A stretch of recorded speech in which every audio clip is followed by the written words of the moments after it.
The camera flashes lit up the Manhattan ballroom. In front of hundreds of guests, Marcus's young mistress in a red dress burst out laughing at Olivia's simple gown, the wife who was carrying his child. The biting remark cut like a knife, while Marcus stood silent, leaving his wife abandoned in front of everyone. No one could have imagined that this night of humiliation was only the beginning.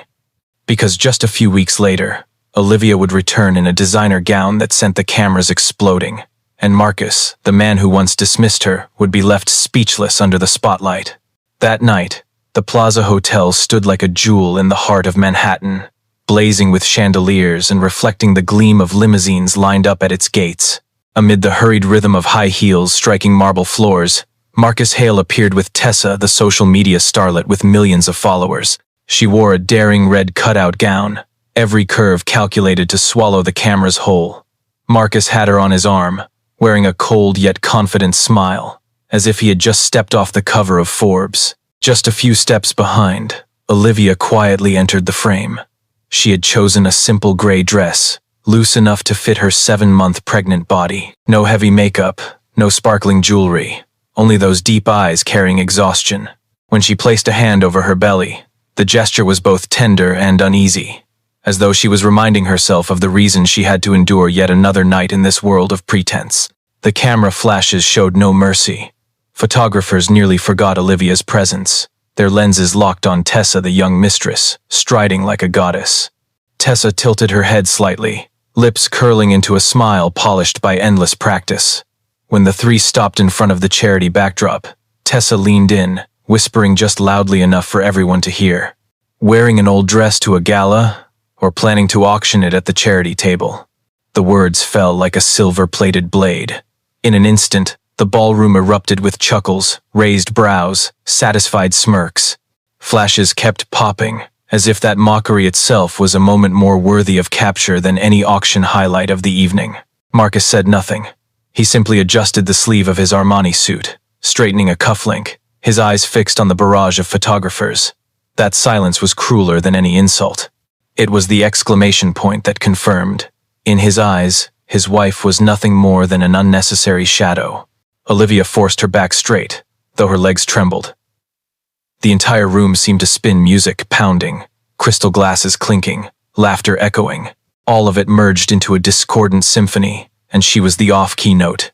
She swallowed back tears, her throat tight. When Marcus and Tessa moved onto the red carpet for the official photo op, Olivia turned away. Her steps were slow, but determined.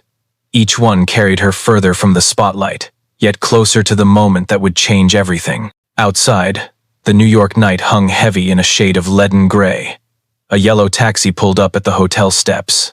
Olivia opened the door and sank into the back seat, her fingers clutching the strap of her purse. In the rearview mirror, the driver's face betrayed a flicker of surprise at the sight of a woman in an evening gown with eyes that carried unhidden pain. Olivia leaned back, breath uneven. In that fleeting instant, she wondered how many times she had chosen silence, how many times she had hoped Marcus might recall his wedding vows. But instead of love, he offered only a chill, gilded by wealth. The taxi rolled down Fifth Avenue, neon lights scattering across the window, painting her face in fragments of color. The city pulsed, alive and brilliant, but within her, a quiet fracture was hardening into fire. She knew that if she continued to endure, she would not only lose herself but also condemn the unborn child to inherit that same pain. As the car sped past Times Square, Olivia placed her hand gently on her belly. That tiny heartbeat was the reason she had to keep going. And in that moment, she made a silent decision.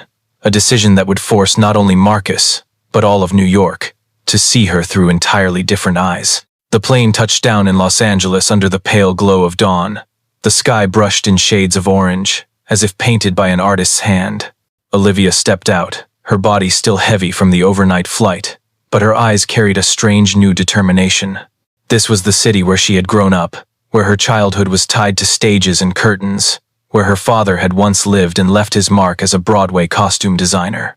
And it was here, tucked away in the shaded hills of Beverly Hills, that part of her family's secret still lay hidden, a secret she had never dared to open. The taxi carried her through palm-lined streets, past giant billboards along Sunset Boulevard.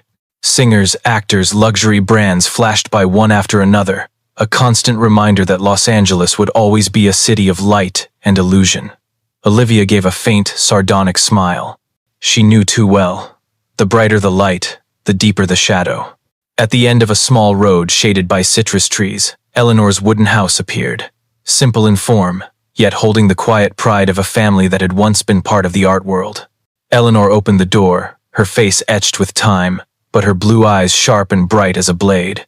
She looked Olivia up and down, her gaze softening when it rested on the round swell of her belly.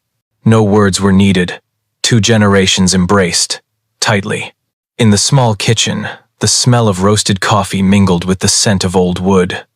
Olivia sat on a worn wooden chair, one hand resting gently on her belly as she whispered, "I cannot let this child be born into silence and shame." Eleanor didn't answer right away. She sipped her coffee, then nodded slightly, her lips curling into a smile, half encouragement, half mystery. Rising, she led Olivia down a narrow hallway and opened an old iron door to the basement. Each creaking wooden step groaned under their weight, as though unlocking forgotten memories. The yellow bulb above cast its glow on rows of shelves layered in dust. There, hundreds of couture gowns hung carefully, many still wrapped in gray silk cloth. Each dress was a story, a play, an unfinished dream of Olivia's father. The air was thick with velvet, aged fabric, and the scent of time itself. At the center of the room, beneath a heavy drape, Eleanor stopped. Slowly, she pulled back the cloth to reveal the gown. Moonlight Serenade, the masterpiece Olivia's father had once promised, would be hers on the most important day of her life. Deep black velvet shimmered like the surface of a night lake, while tiny crystals sewn along the hem glimmered like scattered stars. The dress seemed to swallow the light, only to return it with a haunting brilliance that demanded silence. Olivia stepped forward, her hand trembling as she touched the velvet. A rush of emotions surged, pain and pride interwoven. She remembered her father, rough hands hardened by needle and thread, eyes alight whenever he spoke of beauty. He had once whispered to her, "You'll know when you need it." Not to boast, but to remind you of who you are. Tears slid down her cheeks, but this time, not from humiliation. They came from the recognition that the moment had arrived. This gown was no longer just a work of art. It was legacy. It was armor. It was a promise from a father long gone. Eleanor stood nearby, silently watching. She knew better than anyone that the night of humiliation in New York had not only wounded Olivia, but had awakened the fierce blood running in her veins. Moonlight Serenade would not only make Olivia shine, it would show the world she was no longer a woman to be disregarded. The basement air seemed frozen, broken only by the rhythm of Olivia's heartbeat and the steady breath of the child within her. She placed a hand over her rounded belly, whispering without words, "I won't let you be born into darkness. I will step into the light." Olivia lifted her head, eyes glowing with resolve. Moonlight Serenade was no longer a forgotten relic hidden in a Beverly Hills basement. It had become the emblem of a new beginning, a new battle. And this time, she would not turn back. Dear audience, grab a glass of water, take a moment to relax, and keep listening to the story. The twists are still to come. And please drop a comment below letting me know where you're watching from and what time it is for you. It's always a joy to see who's joining us from around the world. Drop a 1 in the comments if you find this story gripping, so we can keep bringing you more captivating tales. The clock on the wall of the wooden house in Beverly Hills ticked slowly, but those 3 weeks passed for Olivia like a film on fast forward. After the night she laid her hand on the Moonlight Serenade gown, she entered the most demanding preparation of her life, not to perform, but to be reborn. Lorenzo, the Italian designer who had once been her father's closest friend, arrived with round-framed glasses and a measuring tape draped around his neck. He had aged, but his hands were still nimble, as if needle and thread had never left his fingers. When he saw Olivia, in the black velvet dress, his eyes lit briefly, then tightened with concern. The gown was magnificent, but her 7 months pregnant body demanded meticulous adjustments. In the days that followed, Eleanor's living room became a miniature atelier. Lorenzo bent over to stitch each seam, undo layers of fabric, pin folds into place.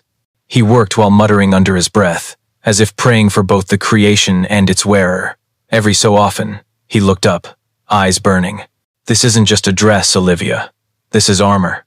Those words became her compass. Each time she stood before the mirror, Olivia no longer saw herself in a luxurious gown.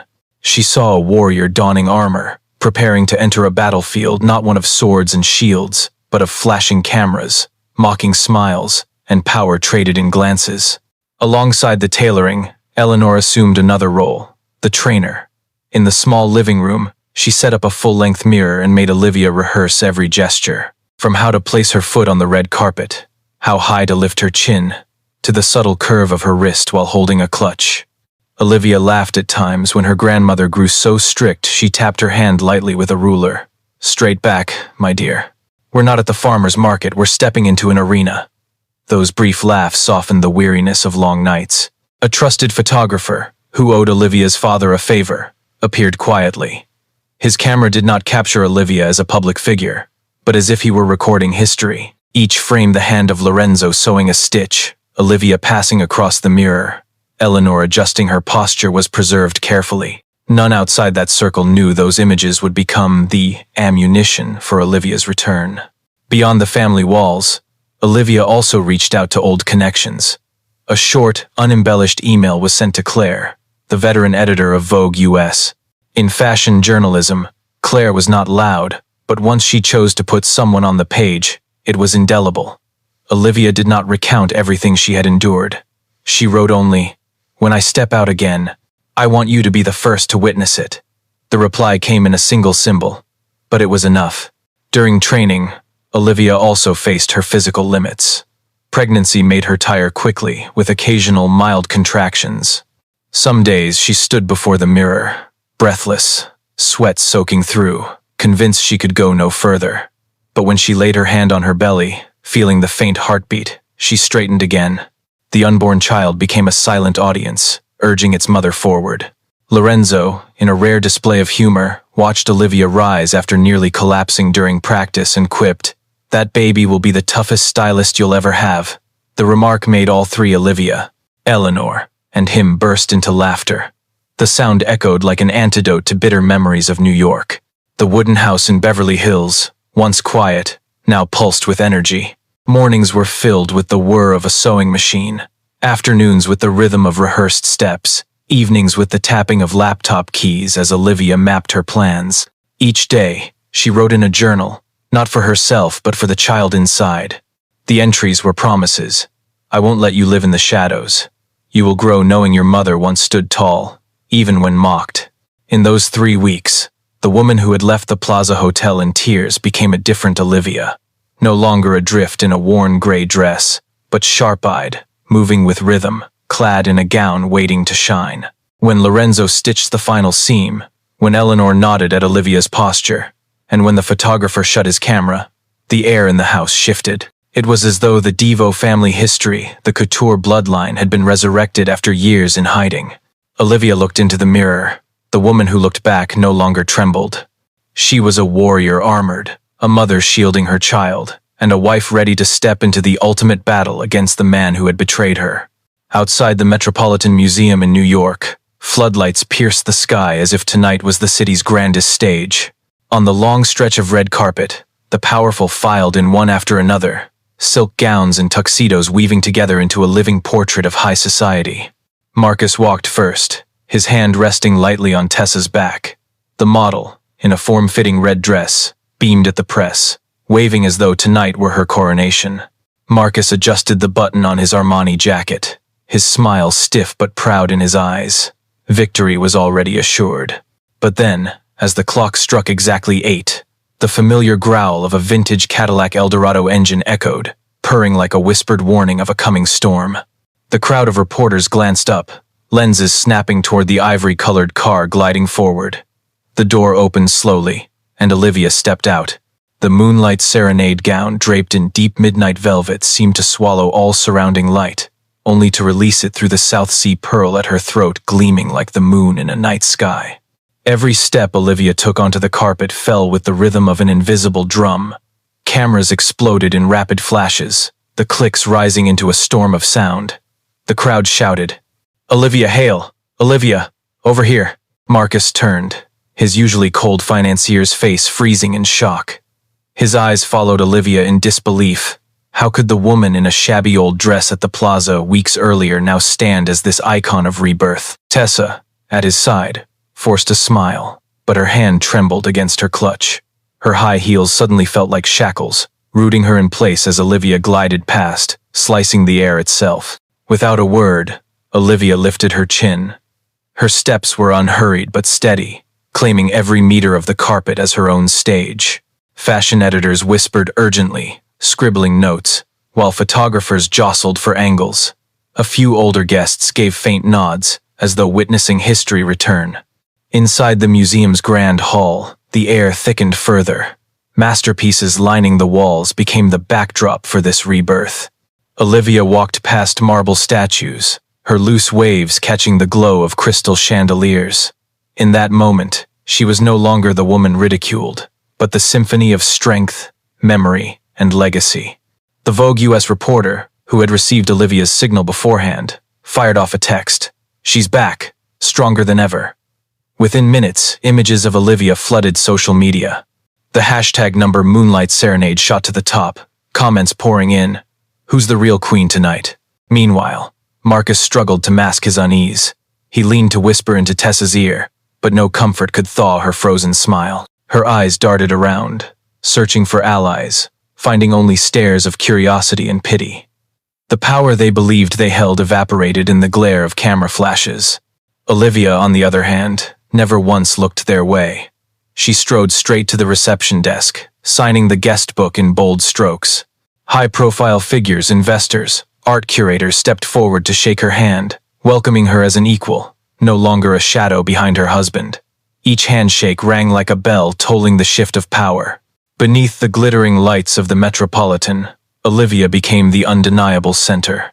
Guests whispered about the South Sea pearl once guarded by Eleanor as a family treasure and the gown likened to armor. Every detail, meticulously aligned, turned the night into legend. On the sidelines, a young journalist murmured, "This isn't just fashion. This is a counterstrike." And indeed, every step Olivia took testified to that truth. She didn't need to utter a single word, yet she commanded the entire room's silence. That gala night, New York forgot Tessa's debut and Marcus's practiced smile. There remained only one indelible image: Olivia Hale, the woman reborn from humiliation, cloaked in black velvet and blazing like the queen of her own destiny. The air inside the Metropolitan grew thick after Olivia's entrance. Every gaze still lingered on the trail of midnight velvet that had just swept across the red carpet. But Olivia did not retreat. She chose to walk straight toward where Marcus and Tessa stood, surrounded by guests, the crystal lights above casting a spotlight as if for this very showdown. Tessa, long accustomed to owning every camera flash, drew a breath, ready to sneer. But Olivia only smiled, her face so calm that every venomous word dissolved to dust. Then, instead of defending herself, she struck first, her voice soft as a whisper yet clear enough to carry across the hall. "How amusing that my husband's mistress cares so much about what I wear. But perhaps you've forgotten, I don't wear dresses to be noticed. I wear them to remind him whose blood runs through this empire." The atmosphere faltered instantly. Silence rippled outward, like a symphony cut short at its climax. The scattered laughs vanished, replaced by breaths held tight. Marcus, standing beside her, paled, panic flashing in his eyes. He could no longer steady himself with the ritual of fixing his cuff. His gaze locked helplessly on the woman who had just shattered his composure with a single sentence. On social media, the reaction erupted at once. Vogue's reporter managed only a short tweet. "Olivia Hale, the real heiress of couture." Within minutes, thousands of shares ignited a storm of hashtags. Number Real Heiress, number Olivia Foundation. Inside the hall, Tessa staggered back a step, her clutch slipping from her hand, hitting the floor with a hollow crack. Cameras swiveled toward Olivia, abandoning the young model whose brittle smile was already crumbling. Those who had gathered to flatter Marcus turned their eyes elsewhere, as though the room's spotlight had chosen a new subject. Olivia didn't stop at words. When the organizers announced the evening's pledges, she stepped to the honor table.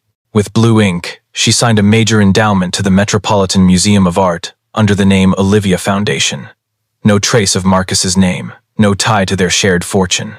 It was a declaration that she and she alone was charting her own course.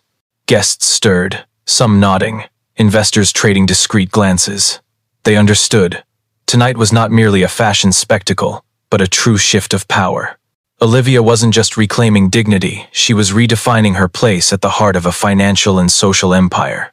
In the shadows, Marcus clenched his glass until his knuckles whitened.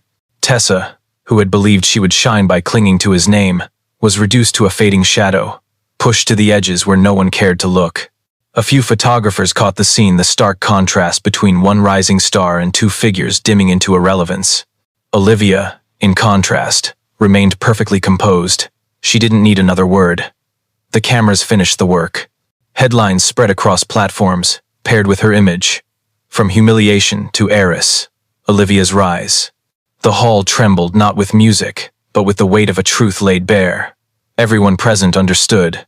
The game had changed, and Olivia was the one placing the new pieces. The next morning, all of New York woke up to a media storm. The New York Times ran a full-page cover of Olivia in her midnight velvet gown, her gaze straight into the lens, calm and regal. CNN blared the headline, "The Forgotten Wife Has Returned." Vogue released a digital cover with just 2 words, "The Silent Power." Within hours, Olivia had become the new symbol of resilience and rebirth. From cafes in Brooklyn to Santa Monica, the chatter didn't stop. Images of Olivia stepping out of the vintage Cadillac, the moment she signed the donation under her own name, spread at the speed of light. Fashion experts called it the couture rebirth of the century. Investors began to whisper, "What else does Olivia hold in her hands?" In Marcus's penthouse, the television played non-stop, replaying news he couldn't silence. Marcus called relentlessly. His number flashed across Olivia's phone screen countless times, but she never answered. Each unanswered ring only strengthened her resolve. Silence was the most priceless reply. A week passed, but instead of fading, the storm grew. Olivia maintained a mysterious absence. No appearances, no statements, no posts, only absolute silence. That silence became magnetic. The press began to call her the elegant phantom. Investors leaned toward Olivia, eager to see whether she would announce a new foundation or launch a couture line under her own name. In private meetings in Midtown, Marcus realized a terrifying truth. For the first time, he had been pushed outside the very game he once believed he controlled. His phone no longer brought investment opportunities, only sharp questions. What will Olivia's next move be? How long can you hold on to power? The tension seeped into every meal. Tessa grew restless. Paparazzi photos of her leaving the apartment with a weary face splashed across tabloids. Some brands quickly cut ties, fearing scandal. Marcus was left without allies. The brilliance that once surrounded him dimmed, replaced by a cold emptiness. Meanwhile, in Beverly Hills, Olivia lived quietly in Eleanor's wooden house. Mornings found her on the porch, hand resting on her pregnant belly, listening to the wind through the citrus trees. Sometimes Eleanor read the papers and chuckled. "They've called you the silent power. Never have I seen a table overturned so quietly yet so thunderously." Olivia only smiled, her eyes sparkling. Behind that silence, she and her small team prepared in secret. Drafts of philanthropic projects, plans for a couture line inspired by her father's legacy, all neatly arranged on the old wooden table. Olivia knew there was no need to rush. Sometimes letting the world wonder was the wisest strategy. On the 7th day, as the financial world grew anxious, not knowing where Olivia would appear, the doors of a glass tower conference room in Midtown finally opened. Marcus walked in, desperate for an answer to save his crumbling empire. But instead of familiarity, he was met with a cold reality. Their marriage was no longer about love. It had become a power game, and the strongest piece on the board was no longer in his hands. The doors of the 42nd floor boardroom closed, sealing the world outside behind thick, soundproof glass. Yet even from within, the bursts of camera flashes from dozens of reporters flared through the pane. A stark reminder that every decision made here would instantly become breaking news. The air was dense, so heavy with tension that even each breath seemed to echo. Olivia entered, her stride slow but steady. The curve of her pregnant belly made her movements appear both fragile and commanding. In her hands, she placed 2 black folders on the long walnut table. The sharp thud as they hit the surface cut through the silence like a blade. One was the divorce papers. The other, a joint venture agreement between the Olivia Foundation and a leading international fashion conglomerate. Marcus sat across from her, his face once accustomed to confidence now pale. His Armani suit was impeccable, but his hands trembled, stripped of the power he once wielded with pride. Olivia lowered herself into her chair, her gaze unblinking, as if she had waited a lifetime for this moment. "You may keep the CEO title." Her voice rang out calm, neither raised nor lowered, yet firm enough to draw every leather chair in the room toward her. "But 51% of the shares belong to me and my foundation. You have two choices: collaborate or disappear." Marcus swallowed hard. For the past week, he had watched himself edged out of meetings, seen investors who were once his allies quietly pivot toward Olivia.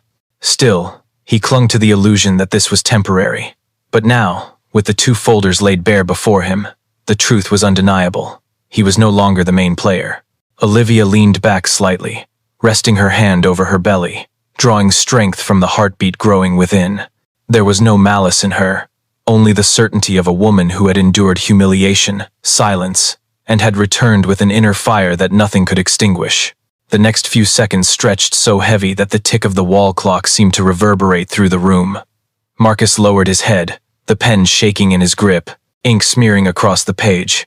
He signed the joint venture agreement like a man forced to surrender. Olivia rose, her movement graceful yet commanding. Her pregnancy did not slow her, it transformed each gesture into a symbol of gentle strength. Lights spilled in from outside just as the flashes erupted in rapid succession, like fireworks heralding a new order being established. Marcus remained frozen, shrunken, and small in the very fortress of power he once ruled. Meanwhile, Olivia stepped forward, the glass doors opening wide. Outside, the hallway was lined with reporters raising their cameras high. They were no longer waiting for CEO Marcus Hale. They were waiting for Olivia, the woman once mocked for wearing an old dress, now standing tall as the rightful heir of an empire. In that moment, the rules had changed. Olivia had not only reclaimed her dignity, she had rewritten the entire game. No longer the shadow behind her husband, she had become the emblem of self-determined power for all those who had ever been dismissed, ever pushed aside. The music stopped. A cry of shock rippled through the crowd. And then, smack! The slap echoed across the glittering Dallas gala. The pregnant woman stumbled back, her hand instinctively clutching her 3-month belly. No one could have imagined that the man who struck her was Victor Hartley, the city's most powerful real estate tycoon. And even fewer could have imagined that his silent, seemingly fragile wife would become the spark that brought down his entire empire. The grand hall glittered under blazing chandeliers, lights spilling onto polished wooden floors that shone like mirrors. The clink of crystal glasses rang through the champagne-sweet air, mingling with sophisticated but hollow laughter. Sequined gowns sparkled, tuxedos moved in rhythm, as if everyone was dancing to a well-rehearsed performance. Amelia walked among the false greetings, forcing an elegant smile. On her shoulders she felt the stares of dozens of women, eyes sharp with scrutiny and edged with envy. Only she knew that within her body she carried a 3-month-old life. The satin dress clung delicately to her frame, hiding the new curve that had begun to form. Outsiders praised her for glowing, but Amelia felt like a fragile crystal vase, placed in a room full of people eager to watch it crack. Victor, her millionaire husband of 5 years, should have been seated beside her at the main table. Instead, he kept disappearing, leaving the chair next to her empty, a cold absence that stretched through the entire night. Amelia began noticing the small details her sharp instincts couldn't ignore. Victor's assistant kept glancing toward the terrace, his hand trembling slightly as he raised his glass. Conversations broke off abruptly whenever she approached, as though her presence thickened the air, the unease pressed tighter and tighter against her chest. Setting down her glass, she offered a polite smile, then quietly slipped away from the table. Her heels tapped softly on the carpeted floor. She passed rows of banquet tables draped in white linen, past plates of scarlet lobster and glasses of wine shimmering under the lights, but all of it now felt like an alien backdrop. Her hand touched the door to the terrace. A cool draft slipped through the crack, a sharp contrast to the suffocating heat of the ballroom. Her heart pounded. And then, the scene hit her. Beneath the golden shimmer of Dallas's city lights, Victor stood holding Samantha Pierce, the newly hired financial analyst. Samantha's deep red dress blazed in the night, her long hair cascading down like a challenge, their laughter entwined, intimate, as though no space remained between them. Amelia froze. For a moment the world around her seemed suspended. The night air, scented faintly of flowers, turned acrid, sickening. When she finally spoke, Victor turned. He wasn't startled, not even ashamed. His eyes held only irritation, weary at being interrupted. She heard her own voice, quiet but clear. How long? Samantha stepped back half a pace, but her hand still lingered on Victor's arm. And Victor, the man who once promised to protect Amelia for life, chose to answer with a slap. The crack split the air, sharp as glass shattering. Amelia's head whipped to the side, her hand clutching her burning cheek. The crowd on the terrace jolted awake. Gasps filled the air, whispers rippled, and then came the clicking of phones lifted high. Each flash of light cut into Amelia's dignity like a blade. She staggered back, one hand instinctively shielding her belly. In that instant, she was no longer the elegant society wife they saw, only a pregnant woman publicly humiliated. Victor said something, his voice low and hard, but Amelia barely heard it. The rush of blood in her ears drowned everything. All she could feel were the dozens of eyes, the dozens of phones recording her pain as if it were entertainment. No one stepped forward to catch her. No one spoke to defend her. They stood still, voyeurs in designer clothes, at once shocked and thrilled by Dallas's latest scandal. Somewhere behind her, a glass fell, shattering into 100 pieces just as Amelia realized her life had broken into a new chapter. There was no going back. Within minutes, the clip was on social media, spreading like wildfire through a Texas summer. And Amelia, her face burning and her heart fractured, knew that the child she carried would grow up in a world where silence was no longer an option. Dear audience, grab a glass of water, take a moment to relax, and keep listening to the story. The twists are still to come. And please drop a comment below letting me know where you're watching from and what time it is for you. It's always a joy to see who's joining us from around the world.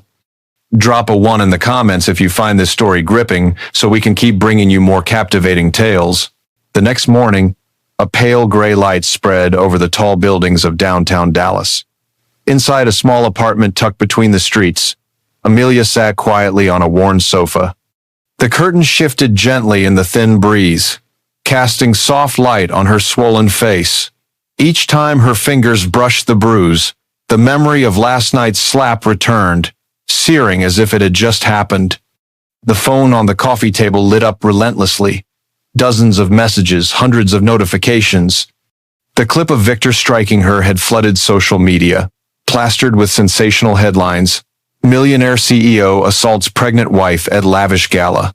Some comments were sympathetic, some cruel, and most were simply gleeful. Amelia gave a bitter smile, one as cold as stale coffee. She was waiting for her parents to fly in from Denver. A knock came at the door, and when she opened it, Amelia met her mother's tearful eyes. Martha pulled her daughter into an embrace, trembling as though trying to shield the whole world from her pain. Behind her was Richard, silent, but his hand on Amelia's shoulder was steady and strong. In the small apartment, when no one else was around, Martha confessed a truth Amelia had never heard. Her voice was low but firm. Before I met your father, I lived through this same hell. A man who charmed in public but was cruel behind closed doors. I left with only a single suitcase, and then I found real love with your dad. The story cut through Amelia like a mirror reflecting her present. She sat quietly, listening, realizing her mother's suffering was a map guiding her now. She was not alone. Generations of women had been caught in the whirlpool of power, belittled, their voices stolen. A soft wind stirred, rustling the morning paper left outside the door. On the front page, her image hand pressed to a reddened cheek stood as the symbol of a public tragedy. Yet, at the same moment, a flame began to kindle in Amelia's chest. She rose, stepped into the bedroom, and pulled a small silver laptop from her suitcase. Hidden in the lining was an external drive. Files, emails, Notes she had quietly backed up for months now glowed on the screen like a secret arsenal. This was no longer the action of a silent wife. It was the deliberate preparation of someone who had realized Victor's betrayal went beyond infidelity into filthy numbers hidden in financial accounts. Amelia knew she couldn't do this alone. One name came to mind. Catherine Walsh, a renowned Dallas attorney, celebrated for winning cases of domestic abuse and financial fraud. With one nod from Catherine, Amelia's notes could become the strike that brought the Hartley empire down. That afternoon in Catherine's sunlit office, Amelia sat at the wooden desk and pushed the heavy drive forward. Her hand trembled slightly, but her eyes were steady. Catherine opened the first files, brows knitting, then looked at Amelia as though she had just found the most valuable witness of her career. Without promises spoken, Amelia knew she was no longer fighting alone. That night, Amelia returned to the Hartley estate. The grand house, once a sanctuary, now felt like an abandoned battlefield. She walked through the cold foyer, past priceless paintings that seemed to watch her with judgmental eyes. In Victor's office, she pulled open drawers, collecting the last documents, a USB hidden inside a leather journal, and thick envelopes left on the desk. For a fleeting moment, she caught her own reflection in the large mirror, a face still marked faintly red, eyes shadowed by sleepless nights. Yet instead of collapse, she saw the outline of a fighter. Outside, Dallas pulsed with noise, cars streaming like veins that never ceased to flow. Amelia closed the estate door behind her, her hand gripping the bag of documents tight. Last night's slap was no longer just humiliation. It had become a wake-up bell, the beginning of something far larger. She returned to the small apartment, where Martha waited with a warm cup of tea. Richard silently adjusted the pillow behind his daughter's back. In that moment of family gathered close, Amelia felt strength that was no longer hers alone, but drawn from the legacy of women before her, women who had left with nothing but a suitcase, yet found a life worth living. For the first time in years, Amelia was no longer afraid of silence, because now her silence carried plans, carried power, and carried the promise of justice for the child she had yet to bring into the world. In Catherine's ash-gray office, light from the tall windows spilled across the polished wooden desk. In the stillness, Amelia sat upright, hands folded before her like in prayer. Before her lay thick folders, bank statements, secret ledgers, evidence heavy with numbers. The financial maze Victor and his family had built now lay exposed, page by page. Catherine flipped through the files, her sharp eyes scanning figures like a hawk sweeping a field. She tapped her pen against the desk, then tilted her head with a faint smile. It all lines up. The Hartley Foundation isn't charity, it's a laundering machine. No more words were needed. Amelia knew the evidence she had quietly gathered for months was finally being forged into proof. But the tense moment broke with a knock at the door. It swung open to reveal Samantha Pierce. A plain business dress, makeup smudged pale, eyes unsettled. She trembled as she stepped inside, heels clicking weakly against the tile. Once Victor's proud mistress, the woman who had cut Amelia to the core, now entered like someone lost. Samantha dropped her purse on the desk, slumping into the chair opposite Amelia. Her nails tapped faintly, her voice hoarse from sleepless nights. I don't want to go to prison. If I cooperate, will I get immunity? Amelia studied her eyes. The defiance was gone, only fear and regret remained. For a fleeting moment, Amelia saw her not as a rival, but as another pawn, another victim used by Victor and Margaret. Anger softened, replaced by a strange, reluctant flicker of pity. Catherine seized the moment. If you tell everything, you could earn the chance to be our key witness. Samantha nodded, tears streaking down her cheeks, black mascara bleeding into her skin. Meanwhile, outside, the Hartley family struck back hard. On every Dallas television screen, Margaret Hartley, steel-eyed and draped in gray, faced the cameras. Her voice was syrupy, but edged with venom. Amelia is unstable from pregnancy hormones. She's imagining things, making up lies. She cannot be trusted. Her words spread, repeated in headlines, in cafes, on morning radio chatter. Some pitied Amelia, Some shook their heads, but many scoffed. Pregnant women always dramatic. Scrolling through the comments, Amelia smirked bitterly.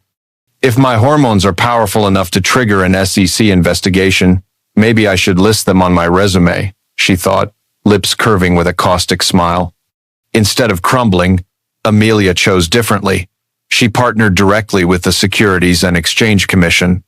The first meeting took place in a sterile conference room, fluorescent lights buzzing, the air heavy with paper, ink, and tension, far from the glamour of galas. Across from three investigators, Amelia laid out the documents. She inhaled deeply, then spoke steadily, massive donations vanishing from the Hartley Foundation, shell companies in Delaware, offshore accounts in the Caymans. Her voice did not tremble, her gaze unwavering, every number etched into her memory. The investigators nodded, exchanging glances. The woman once dismissed as fragile, unstable, was now the centerpiece witness. This was no longer about a broken marriage, it was a federal case, hundreds of millions at stake, the reputation of one of Texas's most powerful dynasties unraveling. On the ride home, Amelia stared out the car window. Dallas glowed in a crimson sunset, skyscrapers ablaze as if burning. A strange weight settled over her chest. The storm was only beginning. That night, at the kitchen table of her small apartment, Amelia spread out her handwritten notes. Beside her, Martha placed a steaming cup of tea, Richard's hand pressed firm on her shoulder. In that circle of quiet strength, Amelia felt less alone than ever. She had her family, she had Catherine, and surprisingly, she had Samantha too. Yet Amelia knew. Margaret Hartley would not surrender easily. A woman who built an empire would not accept defeat without a fight. And Victor, the husband who slapped her before 100 witnesses, would not stay silent while his empire collapsed. In the glow of the lamplight, Amelia looked down at her hands. Once they had trembled, clutching her belly in fear. Now they were steady, resolute. She understood. The battle had only just begun. The financial screens blazed in New York's Times Square, flashing endless red charts. Hartley Global stock had plunged 20% in just 2 days, a free fall that stunned investors. Urgent financial bulletins rolled across the bottom of CNBC's screen. SEC launches investigation into Hartley Global suspected money laundering through charity fund. In the company's press room, camera flashes fired nonstop. Margaret Hartley, the formidable chairwoman, stepped up to the podium with a cold composure. Her tailored gray suit was flawless, her silver hair tightly pinned. She forced a rigid smile, straining to project the aura of an unshakable queen. Her voice rang evenly into the microphone. This is nothing more than the revenge of an abandoned wife. Amelia, unstable, as everyone knows. These accusations are baseless. But the moment she finished, questions shot from dozens of reporters like arrows. How do you explain the shell companies in Delaware? Is it true the Hartley Foundation funded personal accounts in the Cayman Islands? The SEC already has evidence. Will you deny it in court? Margaret, long accustomed to treating press conferences as her stage, faltered for the first time. Her hand gripped the edge of the podium, her eyes flickered, then she forced another smile. But the cameras had captured everything. That same night, the image of the unyielding chairwoman had transformed into the queen shaken under fire. Inside the Hartley estate, the air was heavy as lead. Victor sat in the study, a bottle of whiskey open, but the glass untouched. He stared at the television screen where his mother's trembling face had just appeared. A man once confident to the point of arrogance now rubbed his forehead, exhaling, shoulders sagging. Money had always been his shield, now he watched it crumble. That night, through his lawyer, Victor sent a proposal to Amelia. In the short typed document, he pledged 3 things. He would testify against his own mother. He would accept losing most of his assets. He would sign an uncontested divorce, granting Amelia full custody. Amelia sat in her small Dallas apartment when she received the papers.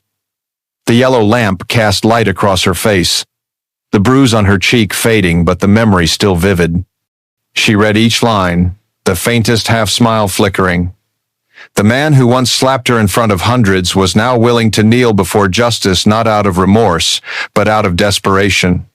Outside the window, night winds drifted in, Carrying the hum of traffic below, Amelia placed a hand on her belly, feeling the gentle kick of the child inside. What mattered wasn't how much Victor would lose, but that this child would grow up in truth, unshadowed by lies. On television, images of small protests began appearing outside Hartley Global headquarters. People held signs, "Justice for deceived communities. Charity is not a laundering machine." Once loyal employees now whispered nervously, fearing what lay ahead. A company once a symbol now looked like a house of cards, ready to collapse with the slightest gust. In the chaos, Amelia let out a soft laugh, one part bitter, one part relieved. She remembered her mother's words, "Sometimes you only need to stand still and let others expose their true faces." How true it was. Margaret and Victor needed no one to pull them down.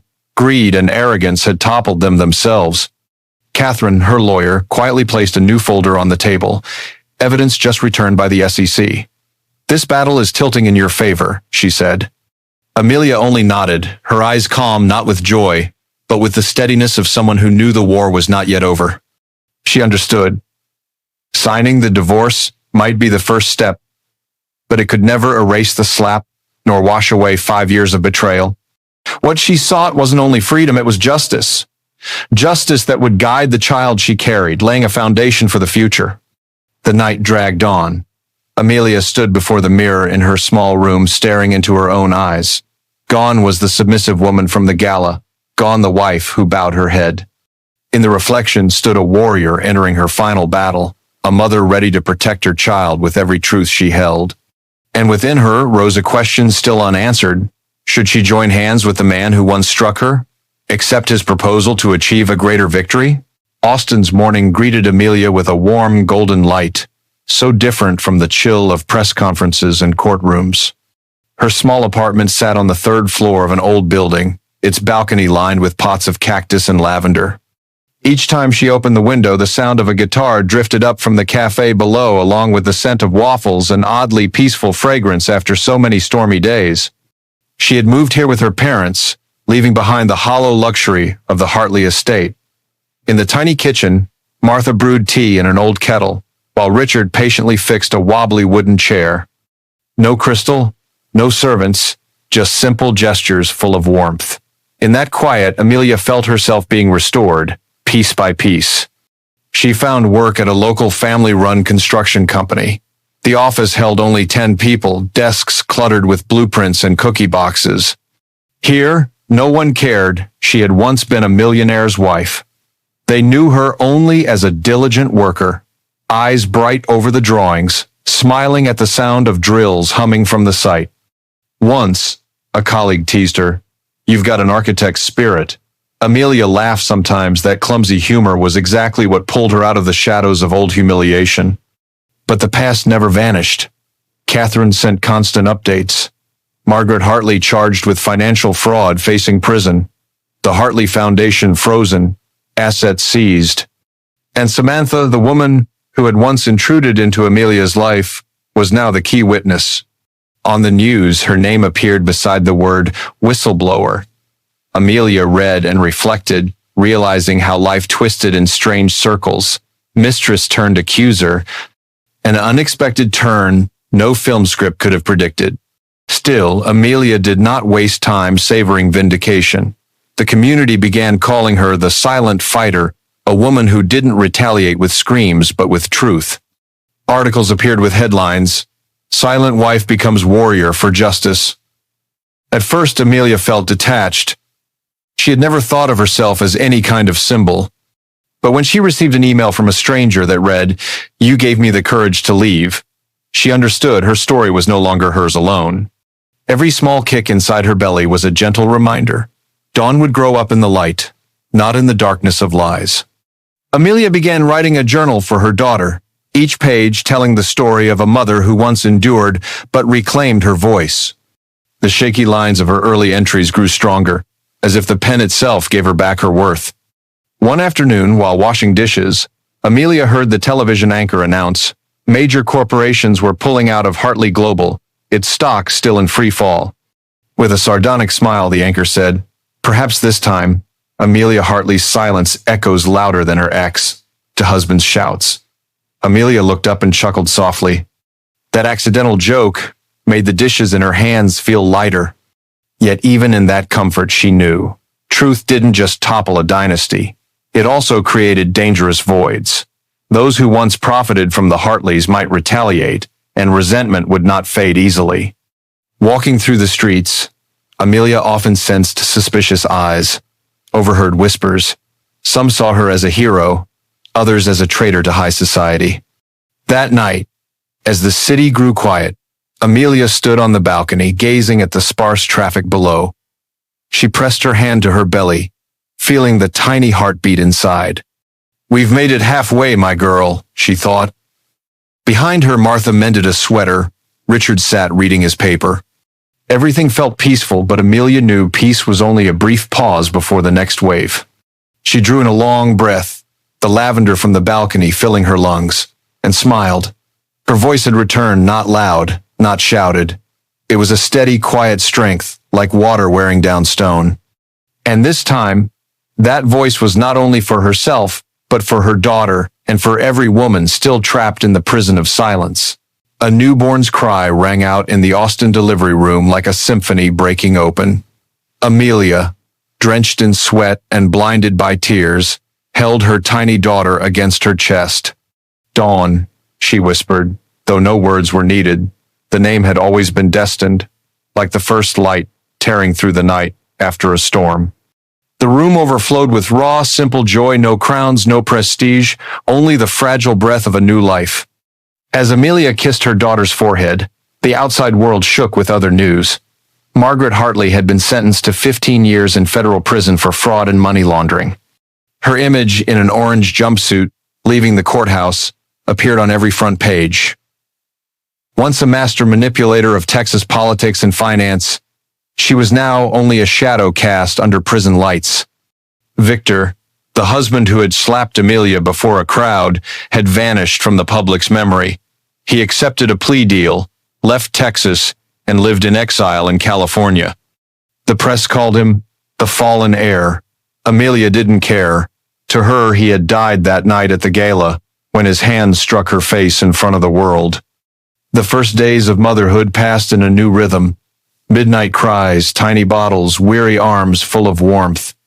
Amelia discovered another kind of strength, quiet but unyielding. Each time Dawn gripped her finger, Amelia remembered all the times her own hands had once trembled. She promised silently, "You will grow up in truth, not in the darkness of lies." Work, too, opened into a new chapter. Through talent and persistence, Amelia became the CEO of the small construction company in Austin. From a clerk handling paperwork, she proved herself with hard work and sharp insight. The board gradually placed their trust in her. At the same time, she joined the board of a nonprofit supporting women facing abuse. There, Amelia used her own story to empower others. Her story spread across America. The press hailed her as the symbol of quiet strength, loud truth. Many television programs asked for interviews, but she chose only a few, those where her voice would truly matter. Each time she stood on a modest stage and told her journey, Amelia no longer saw herself as a victim, but as a guiding light. A year later, in her sunlit Austin apartment, Amelia watched Dawn take her first steps. The child wobbled forward on tiny legs, honey-colored eyes reflecting the light just like her mother's. Laughter bubbled through the room, drawing Martha and Richard from the other room, all three clapping in delight. Amelia wept, but with tears of joy. On the desk near the window stood a wooden plaque carved with the words, "Quiet strength, loud truth."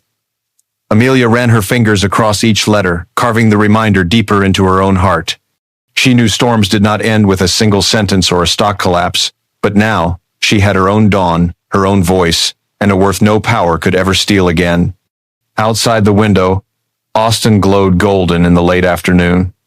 Inside, Amelia rose a conviction. Every woman can rise from ruins if she dares to hold on to the truth.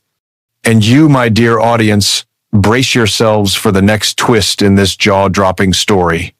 So, before you get too cozy, take a moment to like the video and subscribe, but only if you're truly loving what I'm doing here.